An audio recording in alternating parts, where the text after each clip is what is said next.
वार्षिक आकलन प्रैक्टिस प्रश्न पत्र 2024-25 कक्षा 8वीं विषय संस्कृत edudepartcom द्वारा निर्मित ये सैंपल प्रश्न का मॉडल आंसर जो कि बोर्ड परीक्षा के लिए बेहद ही उपयोगी साबित हो सकती है।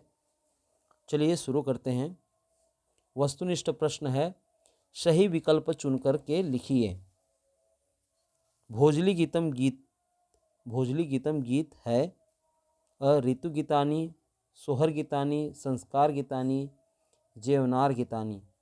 इसका सही उत्तर है ऋतु गीतानी। जम्बू वृक्ष कौन सा पेड़ है? आम का, नीम का, जामुन का, बरगद का? जामुन का। समास के प्रकार हैं। समास के 6 प्रकार हैं। भूत्वा धातु में कृदंत प्रत्यय है। भूत्वा में कत्वा प्रत्यय है। वपंती जो कि वदंती ऐसा प्रतीत है, तो वदंती का शब्दार्थ है बोलते हैं।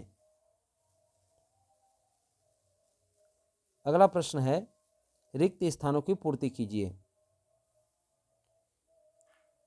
शो असह, यहाँ पर सो असह है लेकिन वो सोडसह है एक्चुअल में। फिर है स्वर संधि, फिर है विभूतिय, फिर है मत, तांडुलह। यहाँ पर अस्मद सर्वनाम शब्द के पंचमी एक वचन में क्या आएगा? तो ऑप्शन को देखते हुए मद ये पहला होगा। परोपकाराय सताम विभूतिय दूसरा हो गया। चावल को संस्कृत में तांडुलम कहते हैं, तांडुलह। 16 को संस्कृत में सोडस कहेंगे। विद्यालय कौन सी संधि है? स्वर संधि है। फिर अगला है, नीचे लिखे वाक्यों के सामने सही गलत लिखिए। सठम मित्रम मृत्यु कारणम भवति। मूर्ख मित्र मृत्यु के कारण होते हैं, सही है। काकः चंचवा उदरम पूरयति, सही है। पंच जकारः दुर्लभः, ये भी सही है। अध्रुवाणि सेवनीयः, ये गलत है। विद्यार्थी नाम अति निद्रा कर्तव्य, ये भी गलत है।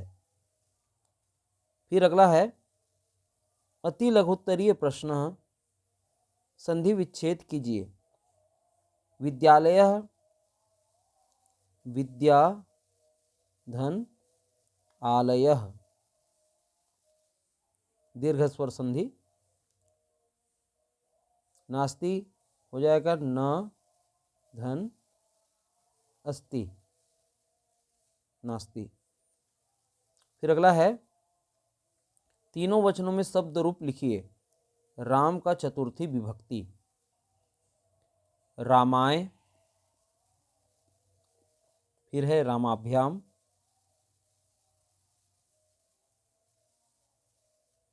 और फिर है रामेभ्यः, रामेभ्यः। अगला है वन, वन द्वितीया विभक्ति। वनम, वने, वनानि। अगला प्रश्न है, समास विग्रह कीजिए। बाण हतः का हो जाएगा बाणेन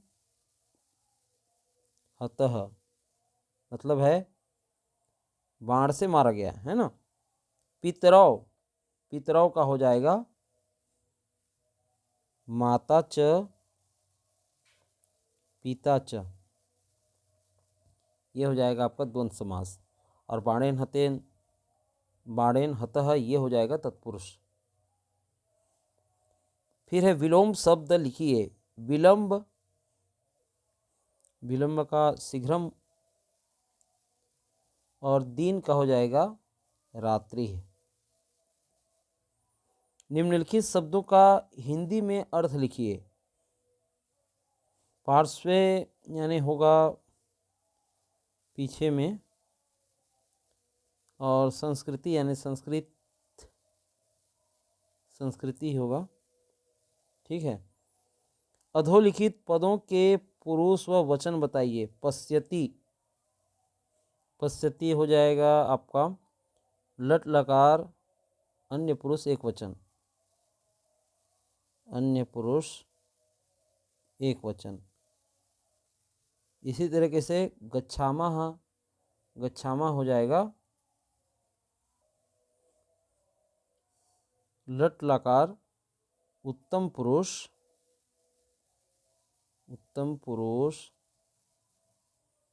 बहुवचन।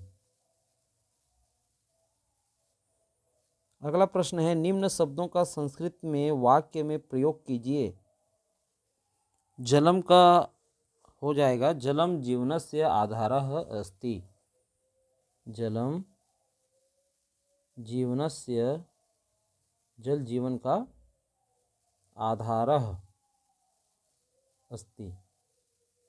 इसी प्रकार से परितः मतलब होता है चारों ओर, तो इसका हो जाएगा गृहस्य, घर के, परितः चारों ओर, उद्यानम अस्ति बगीचा है। कदा का क्या हो जाएगा? कदा यानी होता है कब। सह वह विद्यालयम कदा गच्छति कब जाता है। अगला है, उचित संबंध जोड़कर लिखो। और यहाँ पर उचित संबंध में एक तरफ है भावार्थ गीतम और दूसरी ओर है सीमंत संस्कारे। इसी प्रकार से नमंती है, फागुल मानसे है, भूत्वा है, विद्याहीना, सधौरी गीतम, विवाह संस्कारे, और साथ में न शोभन्ते कत्वा प्रत्यय फाग गीतम गुणिनो जना। तो हम इसको मिला देते हैं। जैसा कि भूत्वा में कत्वा प्रत्यय है, ये हो गया। फिर है फाग गीतम आपका फाल्गुन मास में ये होता है। फिर है सधौरी गीतम एक सीमंत संस्कारे है। सधौरी गीतम क्या है? सीमंत संस्कारे।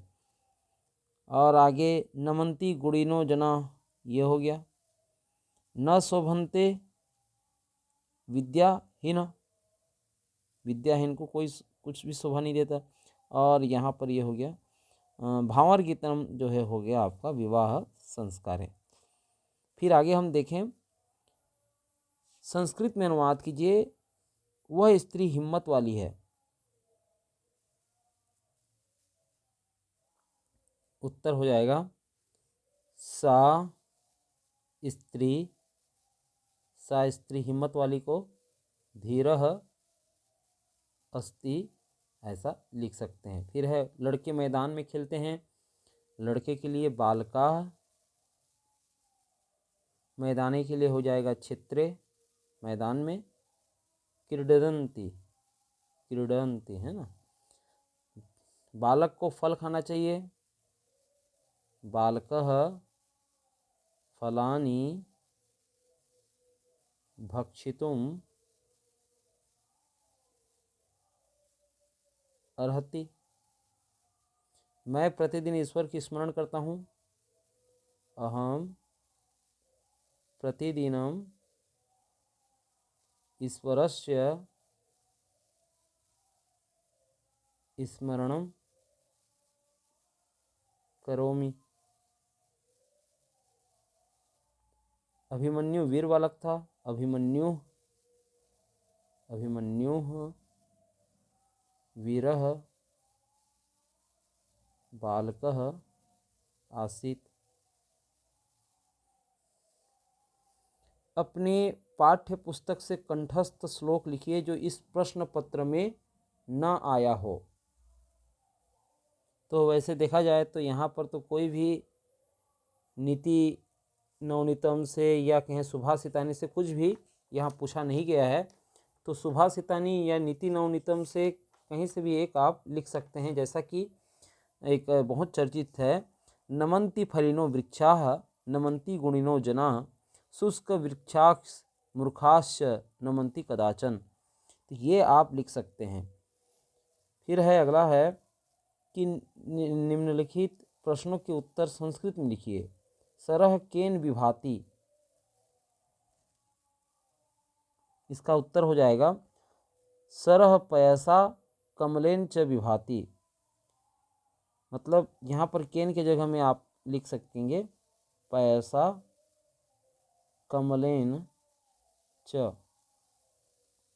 कहने का मतलब है सरोवर कमल और जल से सुशोभित होता है। अस्माकं देशस्य द्वितीयो राष्ट्रपति कः आसीत्, तो इसका उत्तर हो जाएगा अस्माकं देशस्य द्वितीय राष्ट्रपति है डॉक्टर राधा कृष्णन महाभाग आसीत्। तो कह के जगह में डॉक्टर राधा कृष्णन महाभागः आसीत्। मुक्ति उपायम किम, उत्तर हो जाएगा सर्वधर्मान् परित्यज्य ईश्वरस्य शरणे गमनेव मुक्ति उपायः। मतलब सभी धर्म अर्थात सभी कर्तव्यों को त्याग कर ईश्वर की शरण में जाना ही मुक्ति का उपाय है। तो ये लिख सकते हैं। फिर है अगला है शरद ऋतु कदा आगमिष्यति, उत्तर हो जाएगा शरद ऋतु वर्षांते आगमिष्यति। शरद ऋतु वर्षा ऋतु के अंत में आती है। फिर है यहाँ पर निम्न शब्दों का संस्कृत में वाक्य में प्रयोग कीजिए। इसके पहले भी वाक्य में प्रयोग था और यहाँ पर भी वाक्य में प्रयोग के लिए बताया है। सताम है, भारत है, जयति है, अन्नम है। तो इस प्रकार से हम एक डेमो के तौर पर आपको दे रहे हैं, यही हूबहू आएगा ऐसा नहीं है। तो संस्कृत में वाक्य में आप प्रयोग कर सकते हैं, बुक में इसको आप ढूंढ सकते हैं। ठीक है, यदि आपको नहीं पता तो आप कमेंट हमें ज़रूर कीजिए। फिर आगे हम देखें धातु और प्रत्यय अलग कीजिए। तो इसमें जैसे कि भूत्वा आया है तो भू धन कत्वा हो जाएगा। ठीक है, फिर हम देखें गंतुम का, तो गंतुम का आप लिख सकते हैं गम धन तुमुन प्रत्यय तुमुन। और विहाय का हो जाएगा विहाय, विहाय का वी धन हा धन ल्य प्रत्यय। आगे हम देखें निर्देशानुसार कारक रचना तीनों वचन में लिखिए। गुरु का तृतीया, तो गुरु का तृतीया हो जाएगा, गुरु का तृतीया में हम देखें तो गुरुणा गुरुभ्याम और गुरुभी। इसी तरीके से विद्वस का प्रथमा, तो विद्वस का प्रथमा यानी विद्वान को कहा गया है विद्वान, विद्वासो विद्वासो और हो जाएगा विद्वासः विद्वासः। अस्मत् का चतुर्थी, अस्मत् का चतुर्थी में मह्यम या में मह्यम। फिर उसके बाद हो जाएगा आवाभ्याम आवाभ्याम और होगा अस्मभ्यम अस्मभ्यम।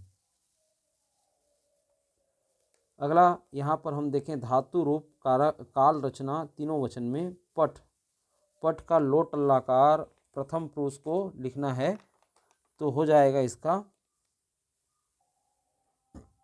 पठतु पठताम पठतु पठताम और होगा पठन्तु पठन्तुम। इसी तरीके से नम लट लकार उत्तम पुरुष में नम नमामि नमा नमामः और नमावह हो जाएगा और हो जाएगा नमामः। क्री लिट लकार मध्यम पुरुष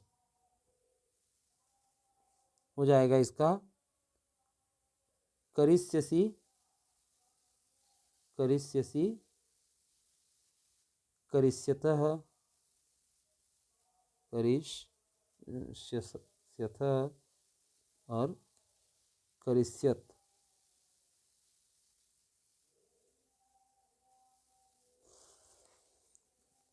आगे हम देखें यहाँ पर दीर्घ उत्तरीय प्रश्न में श्लोक की व्याख्या करना है। नरके गमनम श्रेष्ठम दावाग्नौ दहनम वरम वरम प्रपत्नम चाब्धो न वरम परशासनम प्रिय वाक्य प्रदानेन सर्वे तुष्यन्ति जंतवः तस्मादेव वक्तव्यः वचने का दरिद्रता।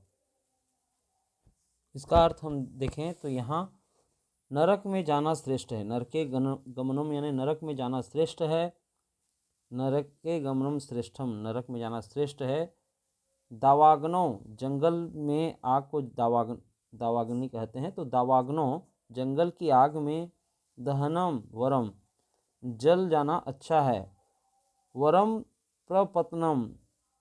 प्रपत्नम यानी चाब्धौ चाब्धौ यानी होगा आपका च और आब्धौ जुड़ा है तो और समुद्र में वरम प्रपत्नम गिर जाना या डूब जाना उत्तम है।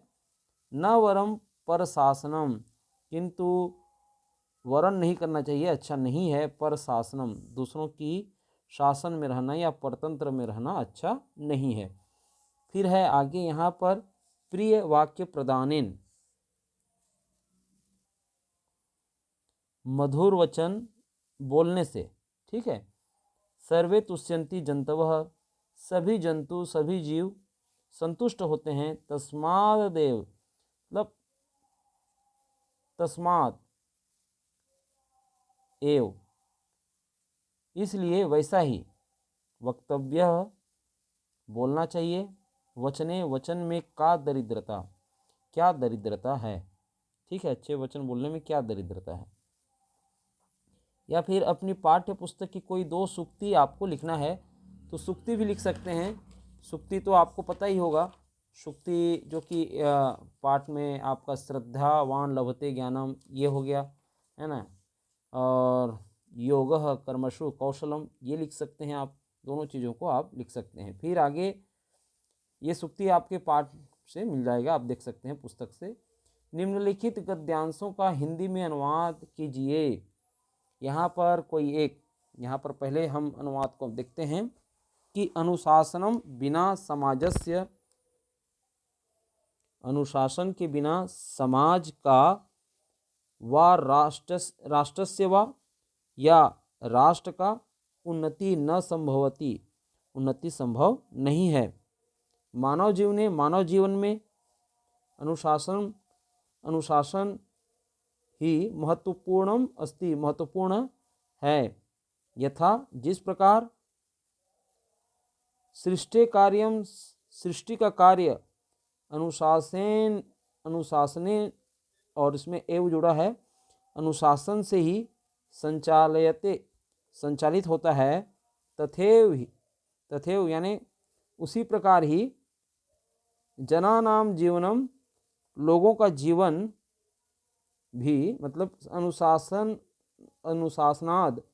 अनुशासन से ही रीते संचालित होता है ना। कदापि